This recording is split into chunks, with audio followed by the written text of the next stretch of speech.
का लड़का और एक चौथाई का, दोनों घनिष्ठ मित्र और दोनों साथ साथ रहते थे, साथ साथ पढ़े लिखे भी। बड़ी मित्रता अच्छी थी दोनों में। तो जब पंडित जी के लड़का की कुछ जिज्ञासा आई सामने के, मैं जगन्नाथ बाबा के दर्शन करने जाऊं, तो जुलाई के लड़के थे, कहने लगा भाई दोस्त हम जहां जाते हैं दोनों साथ साथ जाते हैं, तो मेरी इच्छा है कि तू भी जगन्नाथपुरी मेरे साथ चल। वो कहने लगा भाई जगन्नाथ धाम में हमारे जो नीच जात है उसको अलाउड नहीं करती, आजकल वो अलाउड कर देते हैं, बाकी मुसलमानों का अभी भी प्रवेश वर्जित है। जगन्नाथ बाबा क्या पर जो हमारा धाम है, हिंदुओं का धाम है जगन्नाथ धाम, उसमें मुस्लिम नहीं जा सकते जगन्नाथ धाम में। तो उनको मतलब जब जाने लगे पंडित जी के लड़के, तो उसने कहा भाई मेरी प्रार्थना कर देना, और ये आम की टोकरी है बाबा के चरणों में, जगन्नाथ बाबा के चरणों में ये भेंट कर देना। वो टोकरी लेके पहुंच गया जगन्नाथ जी के मंदिर में, दर्शन किए उसने, और दर्शन करने के बाद वो बाहर सीढ़ी पे खड़ा हो गया, और सीढ़ी पे खड़ी होने के बाद में टोकरी खोल के एक एक आम निकाल के और जगन्नाथ बाबा की तरफ इशारा करा के, महाराज ये जुलाई के लड़के ने भेजा है ये आम, ये जुलाई के लड़के ने टोकरी भर के आम भेजे आपके लिए, ये आप स्वीकार करो ना करो वो तुम्हारा काम है। जैसे वो हाथ लेके उधर करता है वो आम उसके हाथ से उड़ जाता है, ऐसे टोकरी के सारे आम उसके हाथ से उड़ गए, यानी जगन्नाथ बाबा ने खींच लिया आमों को। जो अगल बगल में जो भक्त खड़े होकर देख रहे थे, उस शिकोटी वाला देख रहा था, सिपाही वहां के जगन्नाथ बाबा के देख रहे थे, उन्होंने कहा कोई जादूगर आ गया है, कोई तांत्रिक आ गया है, हमारे जगन्नाथ बाबा को लेके जाएगा। सारे आम इसके हाथ से उड़ गए, ऐसा जादूगर आज तक हमने देखा नहीं। उसको पकड़ लिया पंडित जी के लड़के को।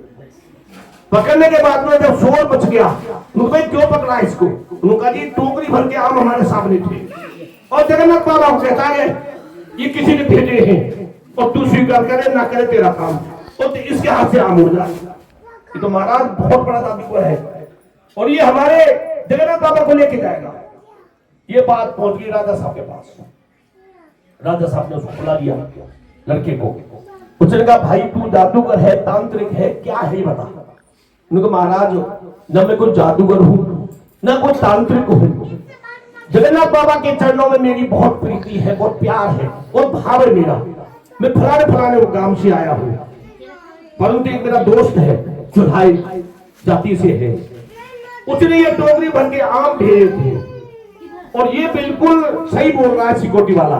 मैं आम को महाराज की तरफ कहता हूं कि महाराज ये उन्होंने हाथ से आम उड़ जाता है, ये मैं नहीं जानता, ये तो जगन्नाथ बाबा जाने और वो लड़का चौथाई का जाने था, परंतु ये सत्य है मेरे हाथ से आम उड़ के पता नहीं कहां गया, कोई पता नहीं।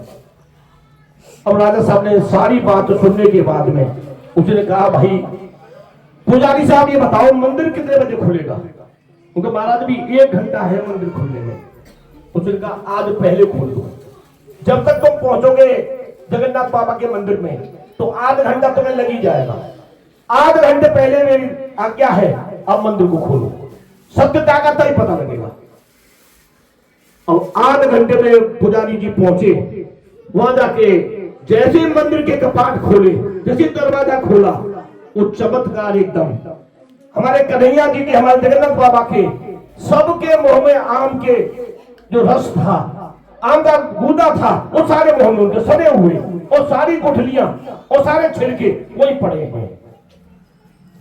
पुजारी बेहोश हो गया, दूसरे पुजारी देख रहे थे, उन्होंने दौड़ के राजा साहब के पास कहा राजा साहब बहुत बड़ा चमत्कार हुआ है, बहुत बड़ा भगत है वो, उसके भाव बहुत बढ़िया है, उनके क्या मैं समझा नहीं, जितने आम इस पंडित जी के लड़के ने जगन्नाथ बाबा की तरफ करके दिए थे वो सब जगन्नाथ बाबा ने स्वीकार किए हैं, और सबका पान किया उसने, सब खाए उन्होंने आम, उनका मुंह भी सड़ रहा है, और सारे छिलके और सारी गुठलियां वहीं पड़ी हैं दरबार में उनके पास में।